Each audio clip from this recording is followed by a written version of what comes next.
నమస్కారం. నేను కృష్ణ చైతన్య రాజమహేంద్రవరం నుంచి. ఈరోజు మనం జీజీహెచ్ రాజమహేంద్రవరం ముందరున్నాము. ఇక్కడ ప్రజలు ఎదుర్కొంటున్న సమస్యలు కలెక్టర్ గారి దృష్టికి తీసుకెళ్లాలన్నదే ఈ ప్రయత్నం. మొట్టమొదటిగా ఏంటంటే ఇక్కడికి వచ్చే సూపరింటెండెంట్ ఎవరైతే ఉంటారో కనీసం ఎవరు ఒక 2 వారాలకు మించి ఇక్కడ అందుబాటులో ఉండడం లేదు. ఎందుకంటే ఇక్కడ ఎవరైనా ఒక నెల 2 నెలల్లో మీద ఉండి సర్వీసులు అందించినట్లయితే ఇక్కడ ఏమైతే సమస్యలు ఉన్నాయి, ఎలా పరిష్కరించాలో వాళ్ళకి అవగాహన కలుగుతుంది. అట్లా అవగాహన ఏమీ ఉండడం లేదు 15 రోజులకు ఒకరు మారిపోవడం ద్వారా.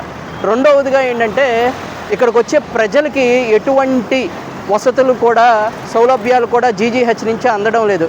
లోపల ఉన్న ఉన్నత స్థాయి సిబ్బందే ఇక్కడ ఎటువంటి పరికరాలు లేవని, ట్రీట్మెంట్ చేయాల్సిన డాక్టర్స్, నిపుణులైన డాక్టర్స్ అందుబాటులో ఉండడం లేదని, కాబట్టి పలాని హాస్పిటల్కి వెళ్ళమని లోపలున్న ఉన్నత స్థాయి ఉద్యోగులే ఇక్కడికి వచ్చే పేషెంట్స్కి చెప్పి ప్రైవేట్ హాస్పిటల్స్కి పంపిస్తూ ఆరోగ్యశ్రీని అభివృద్ధి చేస్తున్నారనేది ఇక్కడ ప్రజలు, పేషెంట్స్ చెప్తున్న మాట.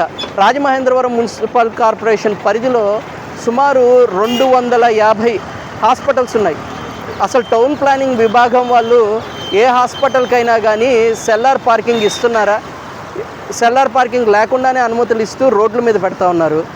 అసలు రాజమహేంద్రవరంలో ఉన్న హాస్పిటల్స్లో ఉన్న సిబ్బందికి స్కిల్డ్ స్టాఫ్ అవైలబిలిటీలో ఉందా? కనీసం ఒక సెలైన్ ప్రాపర్గా ఎక్కిచ్చే స్కిల్డ్ సిబ్బంది ప్రైవేట్ హాస్పిటల్లో ఉండడం లేదు. ఆరోగ్యశ్రీ నిమిత్తం ఎవరైనా పేషెంట్స్ వెళ్తే వాళ్ళని చాలా అగౌరవంగా చూస్తున్నారని, కనీసం మర్యాద కూడా ఇవ్వడం లేదనేది ఈ జీజీహెచ్ నుంచి ప్రైవేట్ హాస్పిటల్స్కి వెళ్తున్న పేషెంట్స్ చెప్తున్న మాట.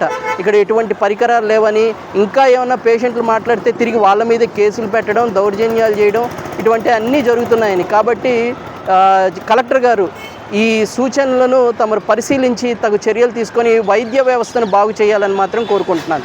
దయచేసి గమనించండి, ఒక ముఖ్య మనవి. మేం ప్రసారం చేసే నిర్లక్ష్యం కార్యక్రమం ఏ ఒక్కరిని అవమానపరచాలని గాని, తక్కువ చేయాలని గాని మా ఉద్దేశం కాదు. కేవలం రాజమండ్రి నగరం బాగుండాలని మా ఈ నిర్లక్ష్యం కార్యక్రమం ముఖ్య ఉద్దేశం. ఇలాంటి చాలా ఉన్నాయి, ఇంకా దాచాం కుప్పలుగా.